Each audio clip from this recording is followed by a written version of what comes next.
It's like looking in a mirror, only not. So here I have two new Vivo phones, the V40 and the V40 Pro.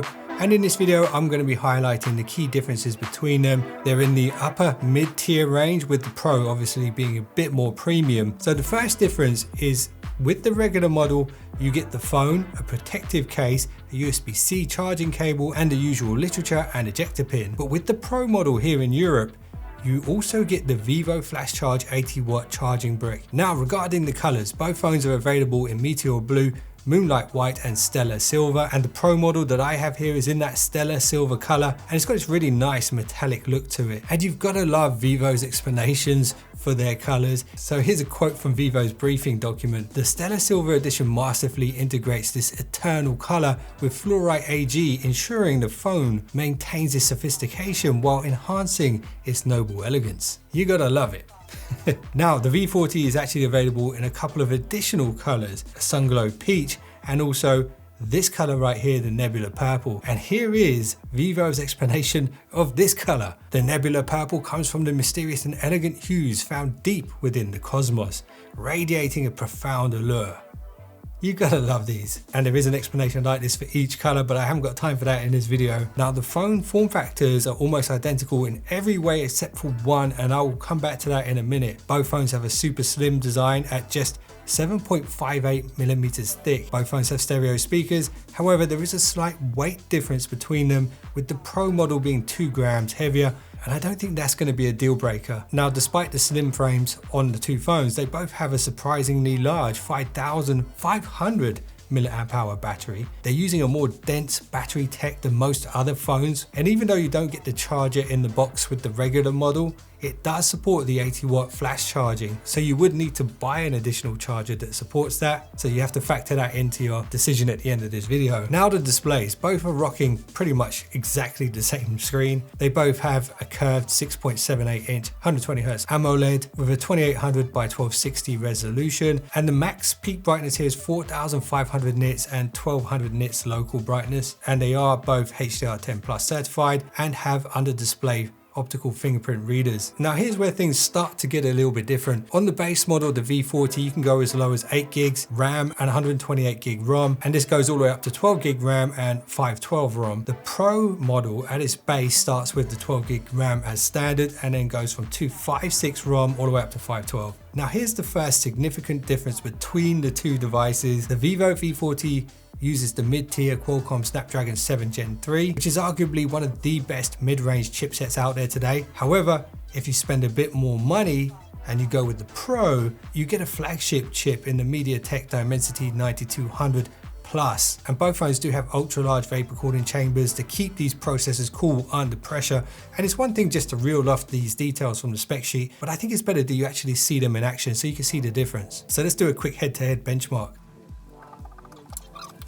Okay, straight away you'll notice a massive difference in the best loop score. So that's the maximum peak performance of both devices. 1,500 here and 13,600 here. So there's a massive difference. Now, one thing to be aware of here though is the stability on the Snapdragon is literally like a straight line, solid performance all the way across. Whereas on the MediaTek, you get the peak performance right at the beginning, and somewhere near the middle around the 10th cycle, it starts to plateau here. But even that plateau is still much higher than where the Snapdragon is at its peak. And you see the differences in the performance range here as well. And you'll notice there is a difference in the power drain as well. So the Snapdragon is way more efficient. It literally dropped 2% during that test, whereas this one that was running at a much higher clip has lost 13%. But look at the difference in the frame rates here. The max frame rate here with the Snapdragon was 11 frames per second, which is not great.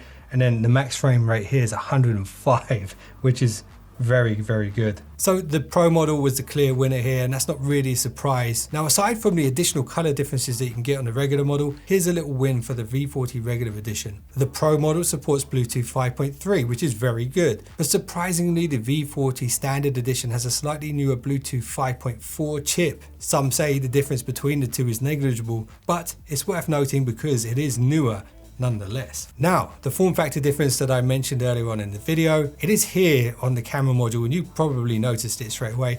And before we get into it, Vivo call this design the Gemini ring. And here is their explanation for this design. So the Gemini ring is inspired by the beautiful and mysterious symmetry of the Gemini stars in the sky. They get me every time with these. Now, something quite unique to the V series from Vivo is the aura lighting that they usually have, and it is present here and upgraded now with an extra 33% brightness, and you can actually adjust the color hue on the LEDs as well to add different color tones to your photos. And it is exactly the same on both models. And like I said before, you probably already noticed the difference here on the Pro model. It has an additional camera. So they both have 50 megapixel primaries with OIS and 50 megapixel ultra wides, but the Pro does have an additional 50 megapixel telephoto. So you get an additional focal length with the Pro model. And in fact, there are some different camera sensors used behind the scenes here. The primary one on the V40 regular edition is a 50 megapixel Samsung ISO cell, and the Pro model uses a more premium Sony IMX921, and the exclusive camera on the Pro model, the telephoto, is also a Sony sensor. It's the IMX816. But it's worth noting all of these cameras have been co-engineered with Zeiss, who are a legendary player in the camera optics game. So here are some of the exclusive Zeiss features that you get on the Pro model. You get the Zeiss Cinematic Portrait Video mode, the 50x Zeiss Ultra HD zoom thanks to the additional camera, and you get more Zeiss bokeh modes to choose from. So you have the addition of the planar style and also the Sonar style bokeh. Well, with that said, the regular model also has tons of Zeiss bokeh modes, so many that you probably won't even notice you don't have those ones that I just mentioned on the Pro. So I think you'll be satisfied either way, unless you really must have that telephoto. And something else worth noting is that because they have different chipsets, this means they're going to have different image signal processing. So that could also affect the image quality and video quality a little bit. Now, there is also a sensor difference on the selfie camera. While both phones do have 50 megapixel sensors, the Pro model does have an upgraded Samsung ISO cell JN1 sensor. And I'll let you guys decide how much of a difference that makes to the selfies. And honestly guys, the amount of camera features here on these two phones is quite incredible. I'd probably need to make another 10-minute video just to explain some of the features that these have. And let me know in the comments if you'd like to see that. So I will post the launch day prices on these two phones in the top pinned comment. So take a look at those, and once you've seen them, let me know which one of these two phones do you think is the better value? Which one would you go for? Would you save the money or would you spend the extra for the Pro? And if you enjoyed this video, hit that like button. And if you just subscribed, you're now one of the finest subscribers known to man. And I will see you in the next one. Don't be late.